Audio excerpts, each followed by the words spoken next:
হচ্ছে ঘুমিয়েছি 5:30টার দিকে। আমি জানি মনে হচ্ছে 6টা কি 7টার ঘুম থেকে উঠে পড়বো।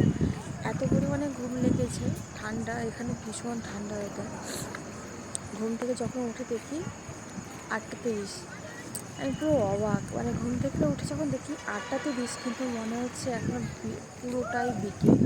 এখানে ওয়েদারটা এত ভীষণ ভালো, ভীষণ ঠান্ডা ঠান্ডা বাতাস, মানে গা পুরো লোম খারাপ হয়ে যাচ্ছে। সোনামাকে নিয়ে তার দাদু ঘোরোচ্ছে, কারণ ওর প্রচুর পরিমাণে ঠান্ডা লেগেছে, তবুও কিন্তু বাইরে ঘুরবে। আর আমি ব্যালকনিতে দাঁড়িয়ে আছি এখানে, সোনামা আর ও দাদু করে ঘুরছে। আর এই যে সোনামা অনেক কাছ থেকে প্লেন যাচ্ছে। সেখানে হচ্ছে 3টে এয়ারপোর্ট আছে, ওদিকে হচ্ছে 3 নম্বর, ওদিকে 2 নম্বর, আর সেই পাশে হচ্ছে, ওই পাশে হচ্ছে 1 নম্বর।